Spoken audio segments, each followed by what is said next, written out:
ಇವತ್ತೊಂದು ಮನೆ ನಿರ್ಮಾಣ ಆಗಬೇಕು ಅಂದರೆ, ನಿಮ್ಗೆ ಎಕ್ಸಾಂಪಲ್ ಹೇಳೋದಾದರೆ, ಇಲ್ಲಿ ಮನೆ ನಿರ್ಮಾಣ ಆಗಬೇಕು ಅಂದ್ರೂ ಕಷ್ಟ. ಯಾವುದು ಮನೆ ನಿರ್ಮಾಣ ಮಾಡಬೇಕು ಅಂತ ಮುಖ್ಯಮಂತ್ರಿ ಗೃಹ ಯೋಜನೆ ಮಾಡಿದ್ದಾರೆ. ಈ ಮುಖ್ಯಮಂತ್ರಿ ಗೃಹ ಯೋಜನೆ ಸ್ಟಾರ್ಟ್ ಆಗಿದ್ದು ಯಾವಾಗ ಗೊತ್ತಾ ಸರ್? 2015ರಲ್ಲಿ ಶುರು ಮಾಡಿದ್ರು. 2015ರಲ್ಲಿ ಶುರು ಮಾಡಿದ್ದು 1 ಲಕ್ಷ ಮನೆ.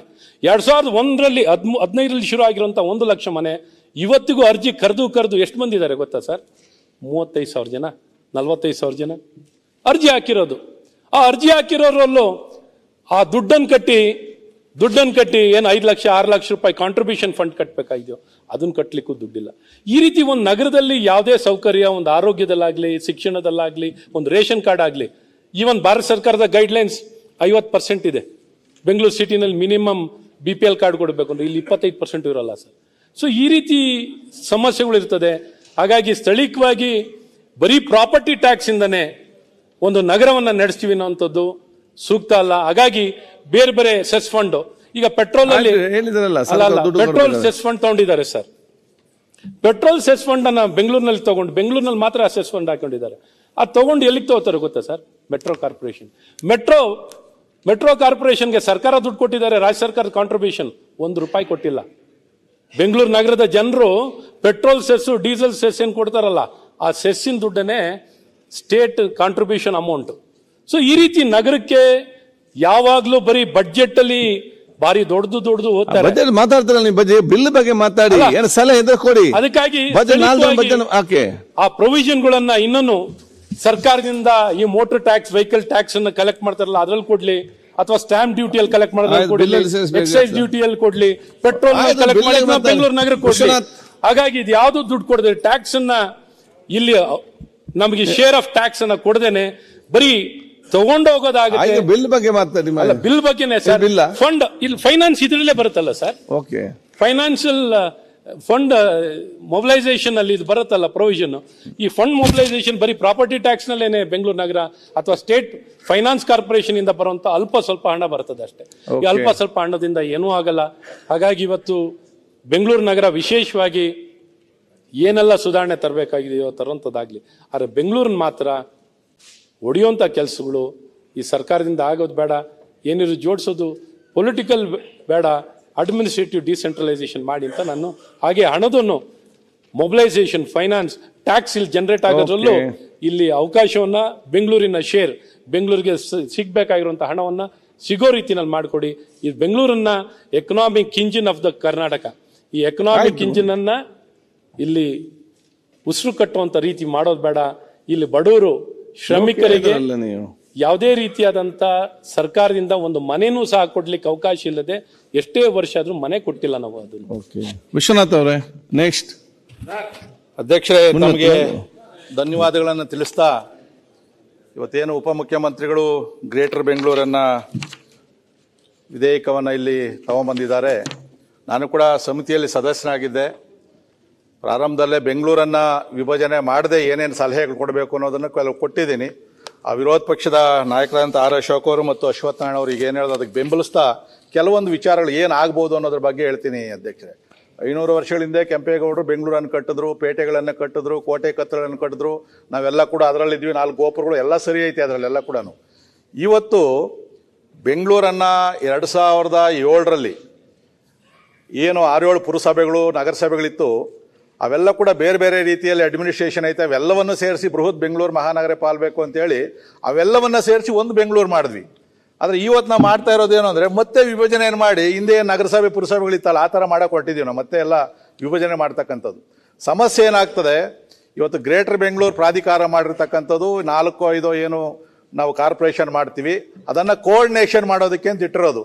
74 ಅಮೆಂಡ್ಮೆಂಟ್ಸ್ ಪ್ರಕಾರ ನಾವು ಯಾವುದೇ ಸ್ಥಳೀಯ ಸಂಸ್ಥೆಗಳಲ್ಲಿ ಸರ್ಕಾರ ನೇರವಾಗಿ ನಾವು ಹಸ್ತಕ್ಷೇಪ ಮಾಡೋಕ್ಕಾಗೋದಿಲ್ಲ.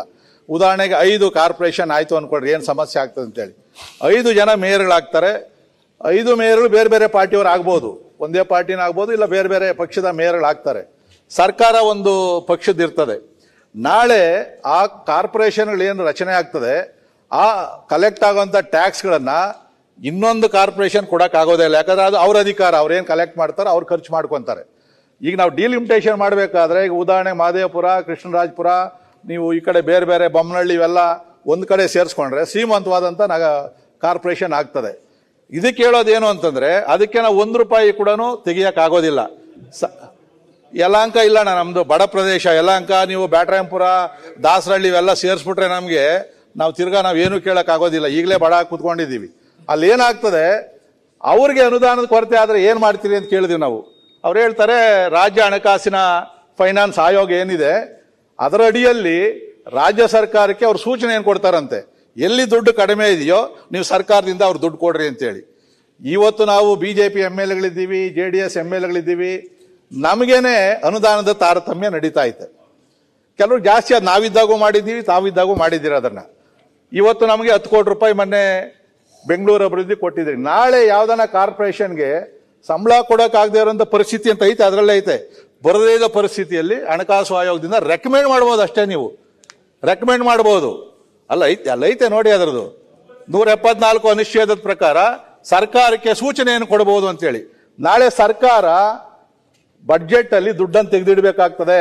ಯಾವ ಕಾರ್ಪೊರೇಷನ್ಗೆ ದುಡ್ಡು ಕಡಿಮೆ ಇರ್ತದೋ ಅವರು ಸರ್ಕಾರದಿಂದ ಕೊಡಬೇಕು. ನಾಳೆ ಸರ್ಕಾರ ಕೊಡಲ್ಲ. ಈಗ BJP ಮೇಯರ್ ಇರ್ತಾರೆ ಯಲಹಂಕದ ಕಡೆ ಅಂತ ಅನ್ಕೊಳ್ರಿ, ಸರ್ಕಾರ ಕೊಡೋದಿಲ್ಲ, ಬೇಕಾದಾಗೆ ಕೊಡೋದಿಲ್ಲ, ಡೆವಲಪ್ಮೆಂಟ್ ಶೂನ್ಯ ಆಗಲಿ ಅಂತೇಳಿ.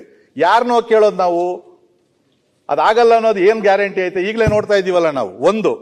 ಎರಡನೇದು, ಇವಾಗ ನಾವು ಭಾವನಾತ್ಮಕವಾಗಿ ಬೆಂಗಳೂರು ಒಂದು ಅಂತ ರಾಜಧಾನಿ ಅಂತೇಳಿ ನಾವು ಫಿಕ್ಸ್ ಆಗ್ಬಿಟ್ಟಿದೀವಿ. ಇವತ್ತು ಕೆಂಪೇಗೌಡರು ಪೇಟೆಗಳನ್ನು ಕಟ್ಟಿದ್ರು, 35 ಪೇಟೆ. ಯಾವ ಕಾರ್ಪೊರೇಷನ್ಗೆ ಹೋಗ್ತದೆ ಅದು?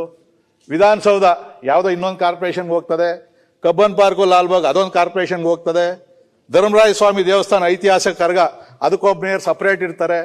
ನಾವು ಯಾರು ಎಲ್ಲಿ ಹೋಗಿ ಆ ಭಾವನಾತ್ಮಕ ಸಂಬಂಧ ಇದೆಯಲ್ಲ ಅದನ್ನ ನಾವು ಅವನ ಮೇಯರ್ ಬೇರು, ಈ ಕಾರ್ಪೊರೇಷನ್ ಬೇರೆ ಅಂತೇಳಿ ಬೆಂಗಳೂರು ಒಂದು ಅಂತಕ್ಕಂಥದ್ದು ಭಾವನೆ ಬರೋದೇ ಇಲ್ಲ.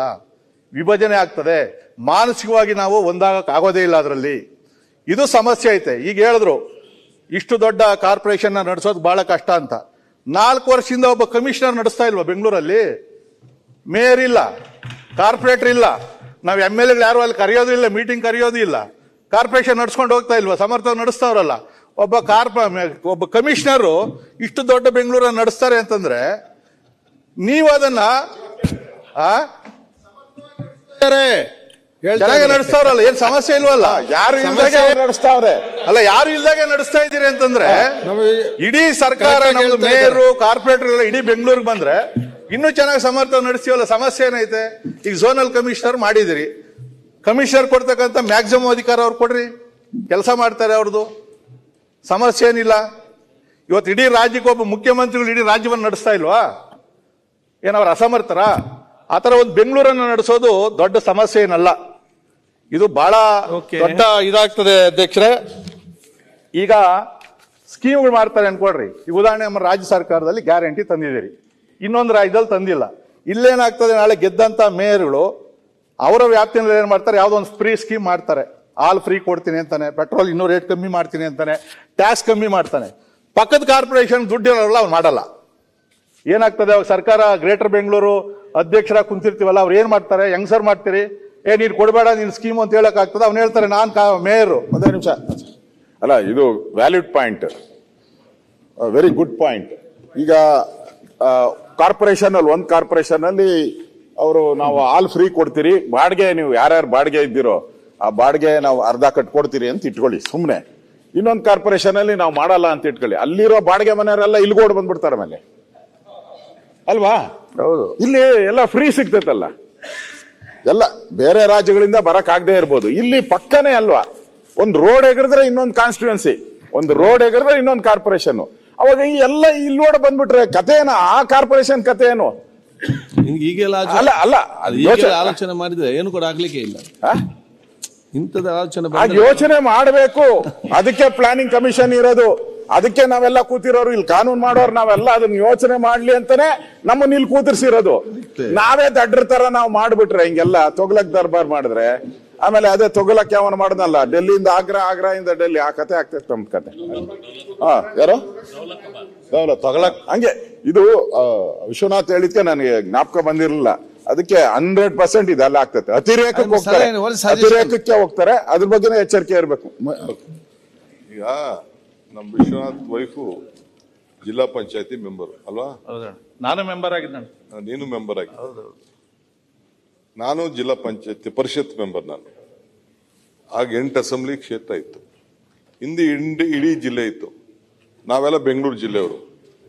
ಕನಕಪುರ ತಾಲೂಕು, ರಾಮನಗರ, ಚನ್ನಪಟ್ಟಣ, ಮಾಗಡಿ, ನಮ್ದೆಲ್ಲ ಕಂಪ್ಲೀಟ್ ಹೊಸಕೋಟೆ, ಅವೆಲ್ಲ ಮೆಂಬರು. ಸೊ ಅದೇನಾಯ್ತು, ಬೆಂಗಳೂರು ಗ್ರಾಮಾಂತರ ಆಯ್ತು. ಇನ್ನೊಂದು ಕಡೆ ಏನಾಯ್ತು, ಬೆಂಗಳೂರು ನಗರ ಜಿಲ್ಲೆ ಆಯ್ತು. ಇನ್ನೊಂದು ಕಡೆ ಏನಾಯ್ತು, ರಾಮನಗರ ಜಿಲ್ಲೆ ಆಯ್ತು. ಯಾಕೆ ಬೆಂಗಳೂರಿನ ಭಾಗ ಮಾಡೋ ಪರಿಸ್ಥಿತಿ ಇತ್ತು? ಇಡಬೋದಾಯ್ತಲ್ಲ. 73rd 74th ಅಮೆಂಡ್ಮೆಂಟು ಹಾಗೂ ಬಂತು. ನಾವೆಲ್ಲ ಜಿಲ್ಲಾ ಪಂಚಾಯತಿ ಮೆಂಬರ್ಸ್ ಇದ್ದೋ. ಇಡೀ ಬೆಂಗಳೂರು ಜಿಲ್ಲೆನೇ ಒಂದು ಜಿಲ್ಲಾ ಪಂಚಾಯತಿ ನಡೆಸಬಹುದಾಯ್ತಲ್ಲ. Why we divided into 4? Bengaluru ನಗರ ಜಿಲ್ಲೆನೂ ಇದೆ, ಇದು ಗ್ರಾಮಾಂತರನೂ ಇದೆ, ರಾಮನಗರನೂ ಇದೆ. ಅದೆಂಗಾಯ್ತು ನಾವು? Because of the administration. It is only government. Bengaluru ಸುತ್ತಲೂ ಈ ಜಿಲ್ಲಾ ಪಂಚಾಯತ್ ಡಿವೈಡ್ ಮಾಡಿರೋ ಸರ್.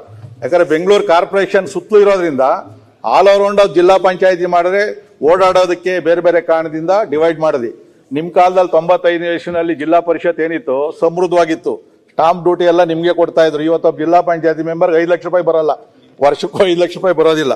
ಇನ್ನೊಂದು ಸಮಸ್ಯೆ ಏನಾಗ್ಬೋದು ಅಧ್ಯಕ್ಷರೇ, ಈಗ ಗ್ರೇಟರ್ ಬೆಂಗಳೂರು ಮಾಡ್ತಾರೆ, ಅದು ಆ ಗ್ರೇಟರ್ ಬೆಂಗಳೂರು ಕಮಿಟಿಗೆ ಬಿಟ್ಟವ್ರೆ ಯಾವ್ದನ್ನ ಸೇರಿಸಬೇಕು ಯಾವ್ದನ್ನ ಸೇರಿಸಬಾರದು ಅಂತಕ್ಕಂಥದ್ದು ಅವರ ವಿವೇಚನೆಗೆ ಬಿಟ್ಟವ್ರೆ. ಅದರಲ್ಲಿ ಈಗ ಅದರಲ್ಲಿ ಏನು ಅಂತಂದ್ರೆ, ಇಲ್ಲಿನ ಬೆಂಗಳೂರಿನ ಎಲ್ಲಾ ಮಂತ್ರಿಗಳು, ಉಸ್ತುವಾರಿ ಸಚಿವರು, ಅಧಿಕಾರಿಗಳು ಮತ್ತು ಎಲ್ಲ 28 ಜನ MLAಗಳು, MLCಗಳು ಯಾರು ಅಂತ ಹೇಳಿದ್ರೆ, ಇಲ್ಲಿ ಯಾರು ಗ್ರಾಜ್ಯುಯೇಟು, ಟೀಚರ್ಸು ಮತ್ತೆ ಸ್ಥಳೀಯ ಸಂಸ್ಥೆಗಳಿಂದ ಗೆದ್ದಿರ್ತಾರಲ್ಲ ಅವ್ರನ್ನ ನಾಮಿನೇಟೆಡ್ ಇಲ್ಲ, ನಾಮಿನೇಟೆಡ್ ಬರೋದಿಲ್ಲ ಇದರಲ್ಲಿ. ಅವಲೇ ಡಾಕ್ಟರ್ ಹೇಳಿದ್ರು, ಅದು ಕ್ಲಾರಿಫಿಕೇಶನ್.